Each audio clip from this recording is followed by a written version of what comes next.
Hello dear students, welcome to the class, welcome to the session of ICT Virtual Classroom. Dear students, मैं आप सभी का स्वागत करता हूं इस लाइव क्लास में और मेरा नाम है Rajesh Chamola, teacher science ICT virtual classroom Dehradun से। अपनी प्रीवियस क्लासेस में हम लोग टॉपिक्स को समझते हुए आ रहे हैं साइंस के। हमने ऑनलाइन क्लासेस के थ्रू, यूट्यूब लाइव्स के थ्रू और ज्ञानदीप कार्यक्रम के थ्रू, ICT वर्चुअल क्लासरूम के यूट्यूब लाइव के थ्रू काफी कुछ अब तक कवर अप कर लिया है आपकी साइंस के बुक के अंदर। पहले चैप्टर को हम लोग पढ़ रहे थे और पहले चैप्टर में हम लोग कवर अप कर चुके हैं चैप्टर की थ्योरी पार्ट को और अब हम पहले चैप्टर की एक्सरसाइज कंटिन्यू कर रहे थे। डियर स्टूडेंट्स, सबसे पहले तो मैं उम्मीद करता हूं आप सबके सब फिट, फाइन और हेल्दी होंगे एंड बिल्कुल रेडी होंगे क्लास के लिए। आप लोगों को रिजल्ट्स की बहुत बहुत बधाई। जो बच्चे रिजल्ट जिनका आया है अभी और वो अगली क्लासेस में पहुंच चुके हैं, उनके लिए कॉन्ग्रेचुलेशंस। आज की क्लास में हम लोग टॉपिक्स को ठीक वहीं से स्टार्ट करेंगे जहां पर पिछली क्लास में छोड़ा था। तो स्टूडेंट्स, आप लोग अपनी सीट पर बैठ जाइए। जिस किसी का कोई भी डाउट होता है, कोई भी क्वेश्चन होता है, तो आप लोग सिस्टम के माध्यम से हैंड रेज कर सकते हैं और पूछ सकते हैं। ठीक है स्टूडेंट्स, तो सभी को मेरी आवाज आ रही है? चलते हैं हम स्मार्ट बोर्ड की तरफ। आप लोग अपना ध्यान स्क्रीन पर बनाकर रखिए। सो डियर स्टूडेंट्स, ये हमारा क्वेश्चन नंबर 1 है एक्सरसाइज का आपकी। और क्वेश्चन नंबर 1 में देखिए, क्वेश्चन लिखा हुआ है, नीचे दी गई अभिक्रिया के संबंध में कौन सा कथन असत्य है? जो असत्य है वो हमको बताना है। अभिक्रिया क्या लिखी हुई है, मैं साइड में लिख रहा हूं थोड़ा बड़े बड़े अक्षरों में। 2PbO यानी lead oxide plus carbon gives 2 lead plus carbon dioxide. ये अभिक्रिया है। ठीक है, इस अभिक्रिया में आप देख रहे हैं क्या हो रहा है। इस अभिक्रिया में लेड ऑक्साइड लेड बन जा रहा है, यानी कि ऑक्सीजन हट रही है। ऑक्सीजन का हटना मतलब लेड ऑक्साइड का ऑक्सीडेशन हो रहा है। लेड ऑक्साइड का ऑक्सीडेशन हो रहा है, यानी कि लेड ऑक्साइड का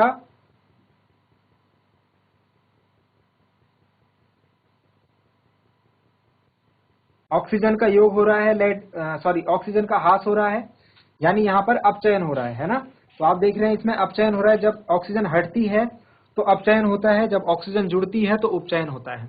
तो लेड ऑक्साइड का अपचयन हो रहा है और लेड बन रहा है। तो यहाँ पर क्या हो रहा है, अपचयन। अपचयन यानी रिडक्शन। तो हम देख रहे हैं लेड ऑक्साइड का अपचयन होकर के लेड बन रहा है। तो कौन सा ऑप्शन है? D option is correct. Lead oxide अपचयित हो रहा है, मतलब डी ऑप्शन सत्य है। ठीक है, चलिए उसके बाद दूसरा पॉइंट है। दूसरे पॉइंट में हम लोग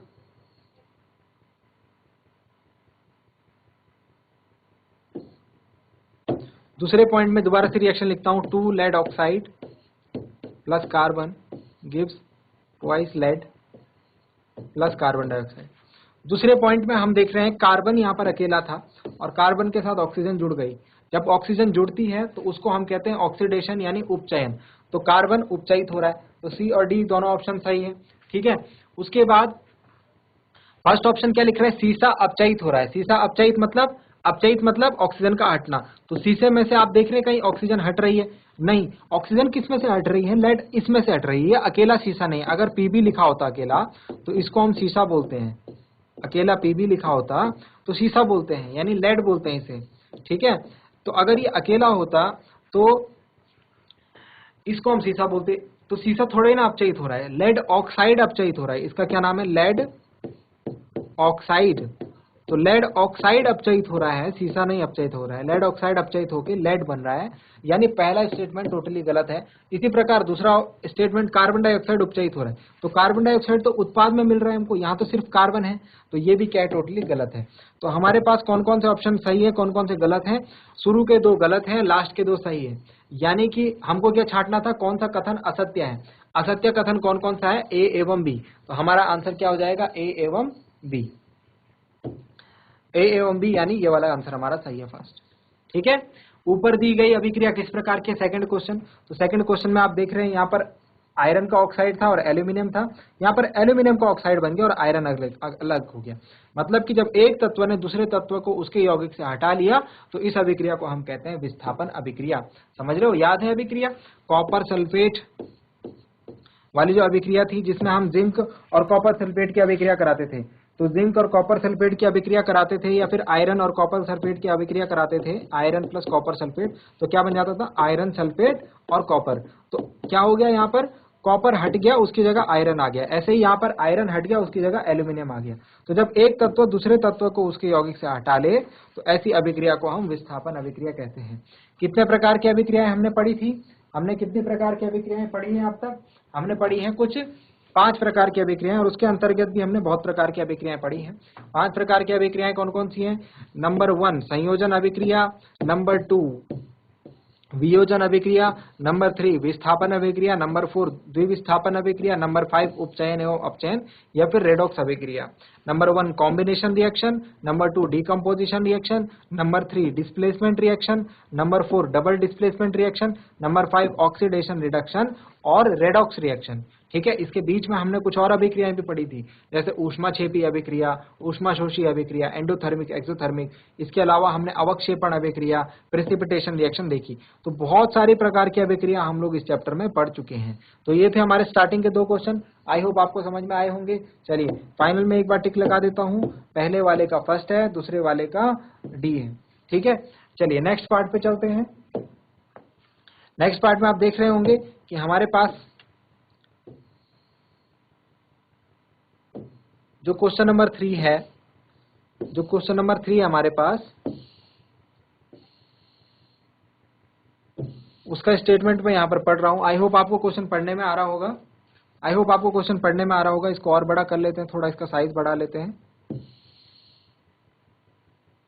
चलिए क्वेश्चन है, लोह चूर्ण पर तनु हाइड्रोक्लोरिक अम्ल डालने की जो अभिक्रिया है हमको बताना है उससे क्या होता है। सही उत्तर पर निशान लगाइए। तो लोहे का चूर्ण मतलब लोहे की अभिक्रिया है ना, लोहे का चूर्ण मतलब लोहे की अभिक्रिया। तो आयरन और हाइड्रोक्लोरिक अम्ल, तो जब आयरन पर हाइड्रोक्लोरिक अम्ल डाला जाता है तो आयरन का क्लोराइड बनता है और हाइड्रोजन गैस निष्कासित होती है। तो कौन सा ऑप्शन है?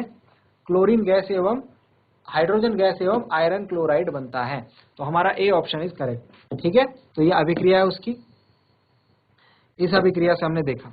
याद रखना, जब आप धातु और अधातु वाले चैप्टर में पढ़ेंगे तो उसमें एक अभिक्रिया, जब धातुओं की अम्लों के साथ अभिक्रिया की जाती है तो हाइड्रोजन गैस निष्कासित होती है। अगर आपको ये बात भी पता रहेगी तो भी आप इसका सही आंसर लगा देंगे। ठीक है, चलिए, और उस चीज को हम चैप्टर नंबर नेक्स्ट आने वाले चैप्टर्स में पढ़ेंगे। ठीक, इसके बाद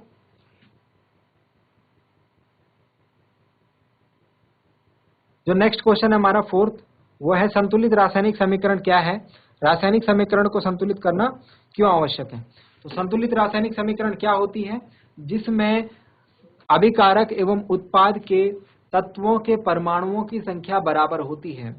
जिस समीकरण में, जिस रासायनिक समीकरण है, वह रासायनिक समीकरण जिसमें अभिकारक एवं उत्पाद में उपस्थित तत्वों के परमाणुओं की संख्या बराबर हो, उस रासायनिक समीकरण को संतुलित रासायनिक समीकरण कहा जाता है। ठीक है, इसको समीकरण को संतुलित करना क्यों आवश्यक है? ताकि हमको ये पता लग सके कि कितने मोल अभिकारक ने कितना मोल उत्पाद दिया है। ठीक है, कितने मोल अभिकारक से कितना मोल उत्पाद हमको मिल सकता है। चलिए नेक्स्ट है, निम्न कथनों को रासायनिक समीकरण के रूप में परिवर्तित कर उन्हें संतुलित कीजिए। तो पहले हमको इनको रासायनिक समीकरण के रूप में परिवर्तित करना है और फिर इनको संतुलित करना है। तो चलिए 1 बाय 1 सारे क्वेश्चंस को देखते हैं। सबसे पहले इसका पहला पार्ट, इसका जो पहला पार्ट है उसको करते हैं। पहले पार्ट में है, नाइट्रोजन हाइड्रोजन गैस से संयोग करके अमोनिया बनाता है। नाइट्रोजन हाइड्रोजन गैस से संयोग करके अमोनिया बनाता है। तो इसके सॉल्यूशंस हम यहाँ पर लिखते हैं, यहाँ पर हमारे पास स्पेस कम है।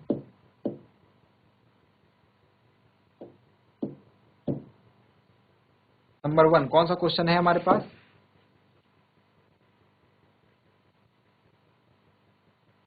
दिस इज 5th का ए। तो 5th का ए लिखेंगे, आंसर 5th का ए। फिफ्थ के ए का जो क्वेश्चन है वो है नाइट्रोजन हाइड्रोजन से संयोग करके अमोनिया गैस बनाती है। ठीक है, तो नाइट्रोजन को हम लिखते हैं N2, हाइड्रोजन को हम लिखते हैं H2 और अमोनिया जो गैस बनती है उसको हम लिखते हैं NH3। ठीक है, नाइट्रोजन हो गया N2, हाइड्रोजन हो गया H2 और अमोनिया गैस जो बनी उसको हम लिखते हैं NH3। अब ये अभिक्रिया तो हमने लिख ली, लेकिन हमको क्या लिखनी है, इसकी संतुलित रासायनिक समीकरण लिखनी है। इसकी क्या लिखनी है, संतुलित रासायनिक समीकरण। तो संतुलित रासायनिक समीकरण करने के लिए अभिकारक एवं उत्पादों की संख्या को बराबर करो। बराबर करने के लिए हम देखते हैं यहाँ पे नाइट्रोजन 2 है, यहाँ पे हाइड्रोजन 3 हो रहे हैं, तो यहाँ 2 से मल्टीप्लाई कर देंगे तो 3 2 6 हो जाएगा, है ना, और यहाँ पर 3 कर देंगे तो 3 2 6 हो जाएगा। आई थिंक ये कवर अप हो चुका है। 3 hydrogen plus nitrogen gives 2 ammonia. ठीक है, गुड। इनके नीचे नाम लिख दीजिए, नाइट्रोजन हाइड्रोजन अमोनिया।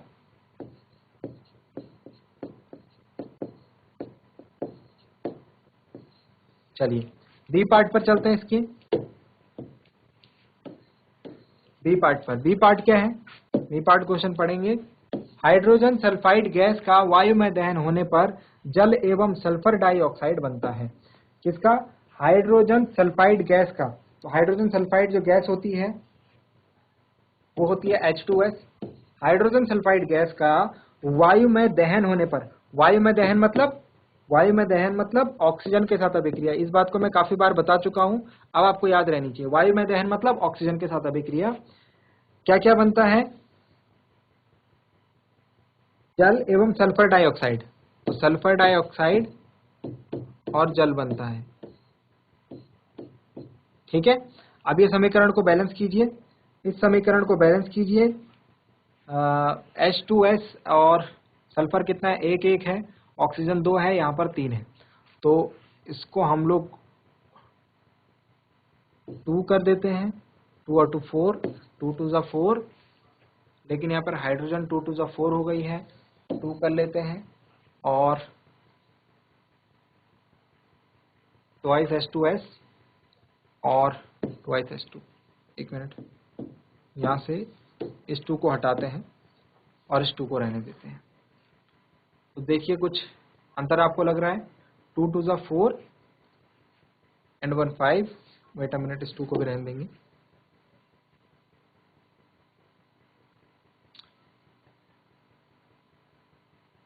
एंड यहाँ पर ऑक्सीजन 4 हो गई, यहाँ पर 4 और 2 6 हो गई। ठीक है, और यहाँ पर हाइड्रोजन 2 2 जा 4 हो गई, यहाँ पर हाइड्रोजन 2 2 जा 4 हो गई, सल्फर 2 1 जा 2 हो गया, सल्फर 2 1 जा 2। सिर्फ ऑक्सीजन है जो इम्बैलेंस है। ऑक्सीजन कितना इम्बैलेंस है, 2 2 जा 4 और 2 6। तो इसको 6 बनाने के लिए मैं यहाँ पे 3 की मल्टीप्लाई कर देता हूँ, 3 2 जा 6। आई होप सब बैलेंस है। ऑक्सीजन हो गया 3 2 जा 6, हाइड्रोजन हो गया 2 2 जा 4, सल्फर हो गया 2, ऑक्सीजन हो गया 2 2 जा 4 और 2 6, हाइड्रोजन हो गया 2 2 जा 4 एंड सल्फर हो गया 2। ओके गुड, आई थिंक ये बैलेंस्ड है। ठीक है, चेक इसे कर लीजिएगा। मैं बैलेंस करने के लिए, समीकरण को संतुलित करने के लिए जो पूरा प्रोसेस है उसको नहीं फॉलो कर रहा हूं बच्चों। ठीक है, ध्यान रखिएगा इस बात को। चलिए, तो इनके नीचे नाम भी लिख लीजिएगा, सल्फर डाइऑक्साइड है एंड जल है। उसके बाद नेक्स्ट अभिक्रिया है, नेक्स्ट सी, एल्यूमिनियम सल्फेट के साथ अभिक्रिया कर बेरियम क्लोराइड एल्यूमिनियम क्लोराइड एवं बेरियम सल्फेट का अवक्षेप देता है। तो एल्यूमिनियम क्लोराइड के लिए एल्यूमिनियम सल्फेट के साथ कौन अभिक्रिया करता है, क्वेश्चन पढ़ा देता हूं आपको एक बार। एल्यूमिनियम सल्फेट के साथ अभिक्रिया कर बेरियम क्लोराइड, तो बेरियम क्लोराइड की एल्यूमिनियम सल्फेट के साथ अभिक्रिया होती है। पहले इतना लिखते हैं, बेरियम क्लोराइड की एल्यूमिनियम सल्फेट के साथ अभिक्रिया होती है। ठीक है, इतना हमने लिख दिया। अब उत्पाद में क्या बनते हैं, एल्यूमिनियम क्लोराइड एवं बेरियम सल्फेट का अवक्षेप, एल्यूमिनियम क्लोराइड एवं बेरियम सल्फेट का अवक्षेप।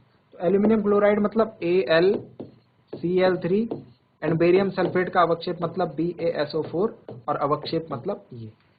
ठीक है, तो ये अभिक्रिया हो गई हमारी। अवक्षेप पे मैंने आपको बताया था कि हम नीचे वाला एरो लगाते हैं। कौन सा एरो लगाते हैं, नीचे वाला। अब अभिक्रिया को, समीकरण को संतुलित करेंगे। समीकरण को संतुलित करने के लिए हम लोग बेरियम देखते हैं, बेरियम दोनों जगह बैलेंस है। ओके, क्लोरीन 2 है इधर और इधर 3 है, तो इधर हम 2 करते हैं, 3 2 जा 6, इधर 3 2 जा 6 हो जाएगा, तो बेरियम इधर 3 हो गया है, तो यहाँ भी 3 करेंगे। ठीक है, SO4 इधर 3 हो गया है,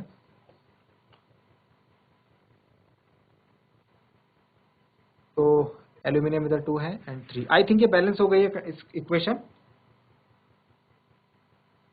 आई थिंक ये बैलेंस इक्वेशन जो है बैलेंस हो गई है।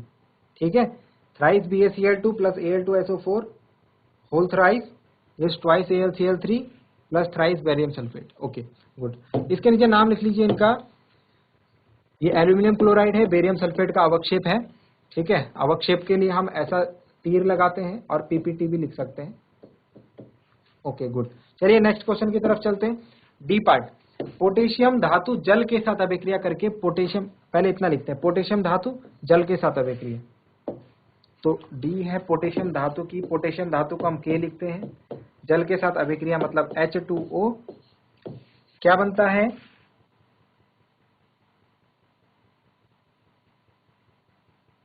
पोटेशियम धातु की जल के साथ जब अभिक्रिया करी जाती है तो क्या लिखा हुआ था पीछे, पोटेशियम हाइड्रोक्साइड एवं हाइड्रोजन गैस बनती है। तो लिख लेते हैं इसको, पोटेशियम हाइड्रोक्साइड मतलब KOH और हाइड्रोजन गैस मतलब H2। गैस मतलब ऐसा निशान लगेगा ऊपर का। ठीक है, अब इस समीकरण को संतुलित कर लेते हैं। तो पोटेशियम ठीक है, हाइड्रोजन 2 है एंड सॉरी हाइड्रोजन 3 हो गए एंड ऑक्सीजन अकेला हो गया ना, तो इसको 2 कर लेते हैं, इसको 2 कर लेते हैं, 2 2 जा 4। ठीक है, और इसको 2 कर लेते हैं।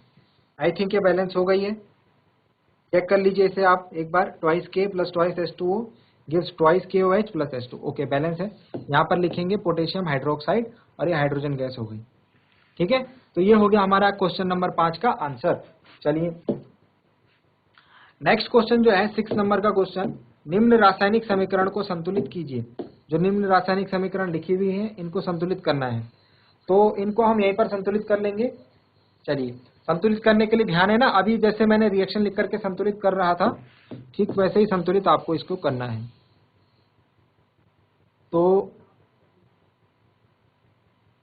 इसको थोड़ा बड़ा कर लेते हैं। चलिए समीकरण है हमारे पास, पहली समीकरण आपको दिख रही होगी, HNO3 plus calcium hydroxide gives calcium nitrate plus H2O। चलिए लिख भी लेते हैं इसे नेक्स्ट पेज पर। ठीक है, तो ये आंसर नंबर 6 है, आंसर नंबर 6 का फर्स्ट पार्ट है। HNO3, HNO3 को हम नाइट्रिक एसिड बोलते हैं, plus calcium hydroxide CaOH whole twice gives calcium nitrate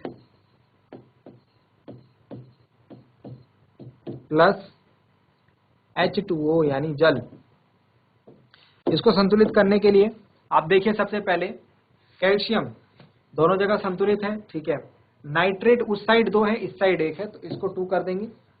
ठीक, यहां पर ऐसा करने से हाइड्रोजन 2 और 2 4 हो गए, तो यहां पर 2 लगा देंगे, 2 2 जा 4 हाइड्रोजन हो गए, ऑक्सीजन 3 2 जा 6 एंड 2 8 हो गए, तो 3 2 जा 6 एंड 2 8। आई थिंक ये बैलेंस हो चुकी है समीकरण, चेक कर लीजिए एक बार।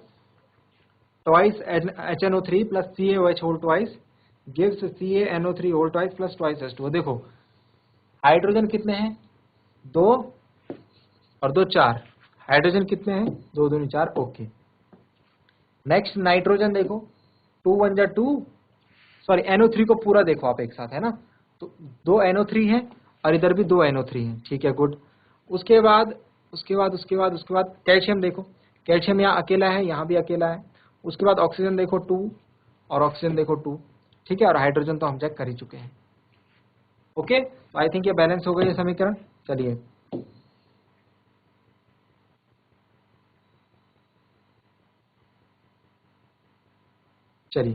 नेक्स्ट पार्ट पे चलते हैं इसके।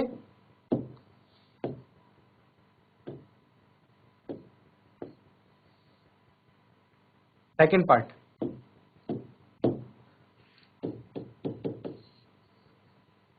सेकंड पार्ट है NaOH plus H2SO4 gives Na2SO4 plus H2। NaOH मतलब सोडियम हाइड्रोक्साइड प्लस H2SO4 यानी सल्फ्यूरिक एसिड। H2SO4 मतलब सल्फ्यूरिक एसिड, Na2SO4 यानी सोडियम सल्फेट प्लस H2O यानी जल। नाम भी बोल रहा हूं सबके, अगर आपको नाम याद रखने हैं तो लिख लीजिए साथ साथ। NaOH मतलब सोडियम हाइड्रोक्साइड, H2SO4 मतलब सल्फ्यूरिक एसिड, Na2SO4 यानी सोडियम सल्फेट एंड H2O मतलब जल। अब यहाँ पर बैलेंस करते हैं समीकरण को। पहले सोडियम देखिए, इधर अकेला है, इधर 2 है, तो इधर 2 कर दीजिए, इधर 2 कर दीजिए, ठीक। इसके बाद नेक्स्ट आप चेक कीजिए हाइड्रोजन, तो हाइड्रोजन इज ओके, हाइड्रोजन 2 है, 2 है। SO4 इधर अकेला है, इधर भी अकेला है, ठीक है, Na हो गया। अब ऑक्सीजन चेक करिए, सॉरी हाइड्रोजन इधर 2 है और एक 3 है, इधर 2 है और एक ये है 3, तो हम इधर क्या करेंगे, इधर 2 है और 2 2 जा 4 है, तो इधर 2 कर देंगे, 2 2 जा 4, ऑक्सीजन हो गया 2। Okay, now it is balanced. अब ये समीकरण संतुलित हो चुकी है, ठीक है। तो यहां पर हम देख रहे हैं 2 सोडियम है, इधर भी सोडियम के 2 परमाणु हैं, ऑक्सीजन 2 1 जा 2 है, ऑक्सीजन 2 1 जा 2 है, हाइड्रोजन भी 2 1 जा 2 है, और 2 हाइड्रोजन ये रहे, 2 इधर और 2 इधर, 4 हो गए। यहाँ देखो 2 दूनी 4, ठीक है। हाइड्रोजन भी ठीक है। SO4 इधर अकेला है, SO4 इधर अकेला है, ठीक है। ये SO4 को मैं अलग से संतुलित, SO4 था, ऊपर NO3 था, नाइट्रेट था। इनको बच्चों प्रीवियस क्लास में आपने पढ़ा होगा, तो इनको हम बहुपरमाणुक आयन कहते हैं, बहुपरमाणुक आयन।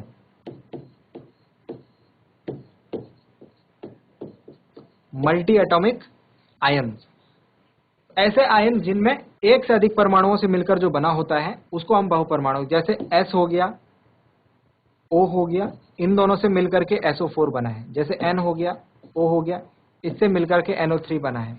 तो ये क्या है, ये बहुपरमाणुक आयन है। इसके ऊपर 2 ऋणावेश होते हैं, ठीक है। तो इसको इस प्रकार से आयन ही आपने पिछली क्लास में 9th में पढ़े होंगे, ठीक है। तो मैं उस चीज को नहीं समझा रहा हूं, इसीलिए जो बहुपरमाणुक आयन है उनको मैं एक साथ संतुलित कर रहा हूं, उनको मैं एक साथ, उसको मैं अलग अलग नहीं देख रहा हूं, उसको मैं एक साथ संतुलित कर रहा हूं। जैसे एक परमाणुक आयन कौन होते हैं, O2, ठीक है। ये मॉलिक्यूल है, ये क्या है, अणु है, ऑक्सीजन का अणु, ठीक। तो आपको ये करना है, जो बहुपरमाणुक आयन है उनको आपको एक साथ संतुलित करना है, तब आपको दिक्कत नहीं होगी। जैसे NO3 को मैंने एक मान करके संतुलित करा था, ऐसे SO4 को भी मैंने एक अकेला मान करके संतुलित यहां पर करा। चलिए नेक्स्ट पार्ट पे चलते हैं, थर्ड पार्ट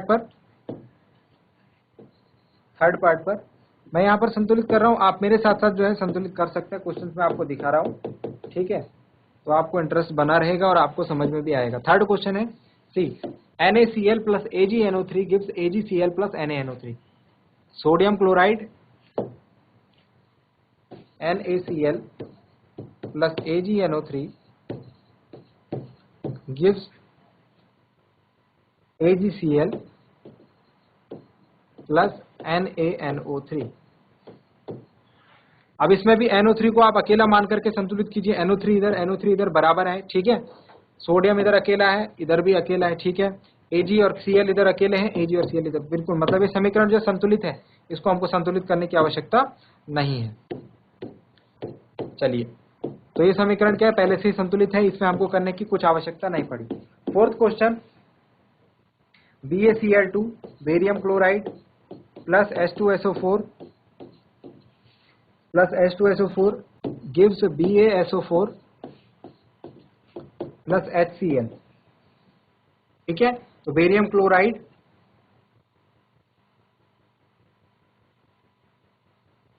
प्लस H2SO4 मतलब सल्फ्यूरिक एसिड, BaSO4 यानी बेरियम सल्फेट एंड HCl मतलब हाइड्रोक्लोरिक एसिड। फिर से देखो, SO4 इधर है, SO4 इधर है, बराबर है, Ba इधर अकेला, ठीक है। हाइड्रोजन 2 है, क्लोरीन 2 है, तो यहाँ पे 2 लिख देता हूँ, हाइड्रोजन और क्लोरीन दोनों 2 हो जाएंगे, यानी ये समीकरण संतुलित हो गई है, ठीक हो गया। तो इस प्रकार से हमको समीकरण संतुलित करनी है बच्चों। मैं थोड़ा तेजी से इसलिए कर रहा हूं क्योंकि जब आपको रासायनिक समीकरण को संतुलित करना सिखाया गया था तो वहां पर मैंने पूरी 2-3 क्लासेस उसमें टाइम लगाया था।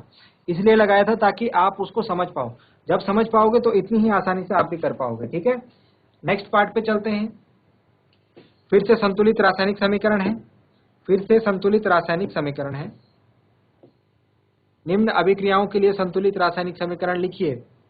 तो जो ये इसके ABCD पार्ट है ये शब्दों में लिखे हुए हैं, मैं इनको आपका कन्वर्ट कर देता हूं रासायनिक रूप में, इनके रासायनिक सूत्र में, और ये क्वेश्चन आप होमवर्क से करके लाएंगे। ठीक, चलिए तो जो क्वेश्चन नंबर 7 है, क्वेश्चन नंबर 7 मैं क्या कर रहा हूं, ध्यान है ना, मैं यहाँ पर समीकरण लिख रहा हूं, सिर्फ रासायनिक रूप में परिवर्तित कर रहा हूं, बाकी आप जो है होमवर्क से उसको करके लाएंगे। ओके, तो चलिए फटाफट से लिखते हैं। नंबर 1 है कैल्शियम हाइड्रोक्साइड। तो कैल्शियम हाइड्रोक्साइड मतलब CaOH whole twice plus carbon dioxide CO2 gives calcium carbonate मतलब CaCO3 प्लस जल मतलब H2O। ये होमवर्क है आपका, ठीक है, ध्यान रखेंगे इस बात को, ये होमवर्क है और इनको संतुलित करना है, बैलेंस करना है। चलिए नेक्स्ट पार्ट है zinc. Second part zinc, zinc plus silver nitrate यानी AgNO3, zinc plus silver nitrate, zinc nitrate plus silver ZnNO3 whole twice plus silver यानी Ag।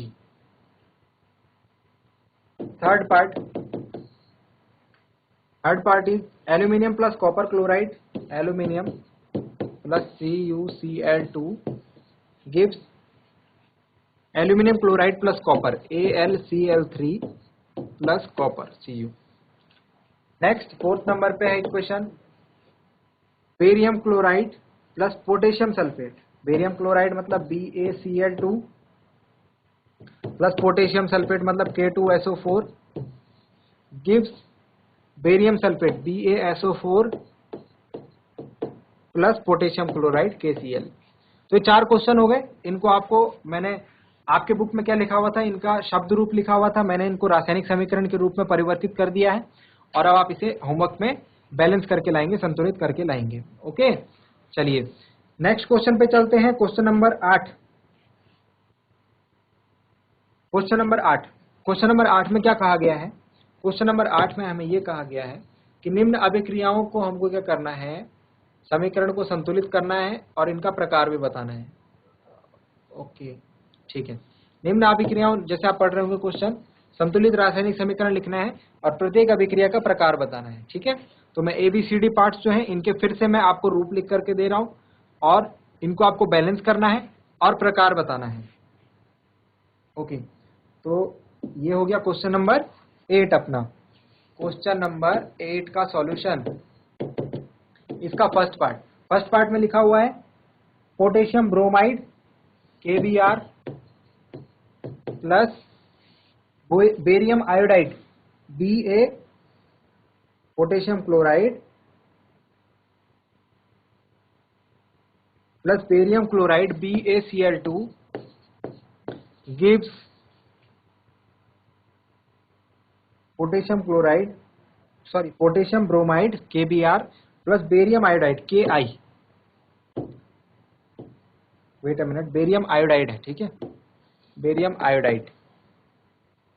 तो BaI2 गिव्स पोटेशियम आयोडाइड मतलब Ki plus barium bromide BaBr।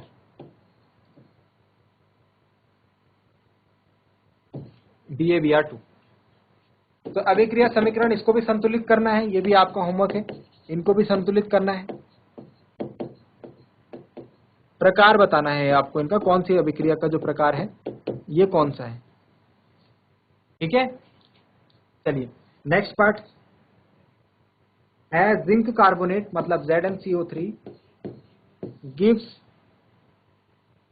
Zinc carbonate gives zinc oxide plus carbon dioxide CO2।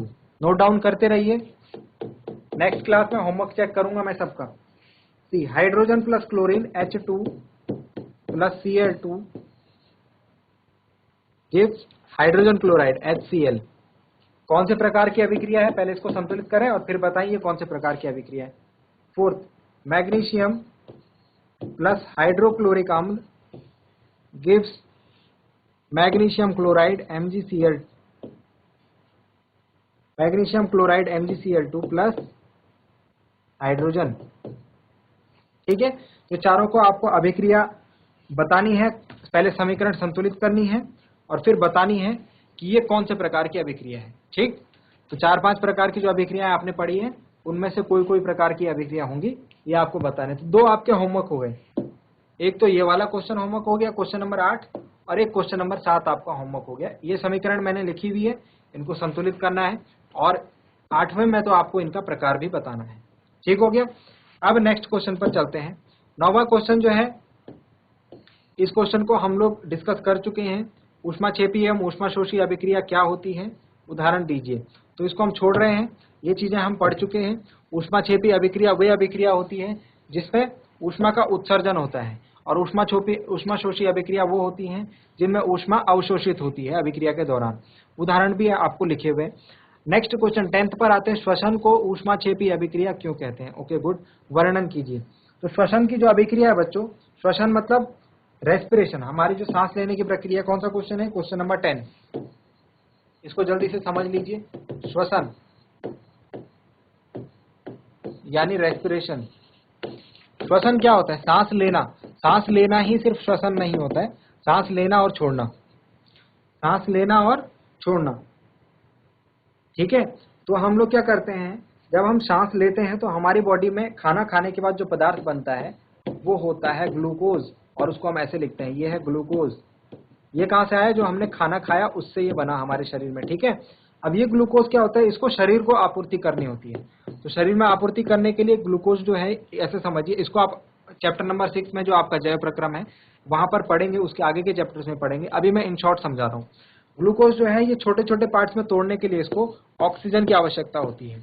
जब oxygen हम लेते हैं, जो oxygen हम लेते हैं नाक के थ्रू, जब वो इस ग्लूकोज के साथ अभिक्रिया करती है तो हमारे पास ये उत्पाद बनते हैं 6CO2 प्लस 6H2O, और इसमें जो लास्ट में उत्पाद बना ऊर्जा या ऊष्मा। तो देखो मैंने बताया था, जब लास्ट में एक ऐसा उत्पाद बनेगा जो कि ऊर्जा या ऊष्मा होगी, वो ऊष्माक्षेपी अभिक्रिया होगी। तो सीधी सीधी बात, ये कैसी अभिक्रिया है, ऊष्माक्षेपी अभिक्रिया। ठीक, अब नेक्स्ट क्वेश्चन क्या था हमारा, नेक्स्ट क्वेश्चन ये था कि इसका वर्णन कीजिए, इसको हम ऊष्माक्षेपी अभिक्रिया क्यों कहते हैं। तो आप देख रहे हैं इसमें ग्लूकोज ऑक्सीजन के साथ क्रिया करता है और ऊर्जा प्रदान देता है। ठीक है, और इस अभिक्रिया में हम देख रहे हैं ऊर्जा निकल रही है, इसीलिए इसे हम ऊष्माक्षेपी अभिक्रिया कहते हैं। ठीक हो गया। ये कार्बन डाइऑक्साइड हम बाहर अपने नाक से बाहर छोड़ देते हैं, ये हम अंदर लेते हैं बॉडी में। ठीक है, ध्यान रहेगा इस बात को। तो ये वो अभिक्रिया है जो हमारे श्वसन मतलब हमारे रेस्पिरेशन जब हम करते हैं उस वक्त होती है हमारे शरीर में। चलिए नेक्स्ट क्वेश्चन की तरफ चलते हैं। 11वां क्वेश्चन, वियोजन अभिक्रिया को संयोजन अभिक्रिया के विपरीत क्यों कहा जाता है। इस अभिक्रिया के लिए समीकरण लिखिए।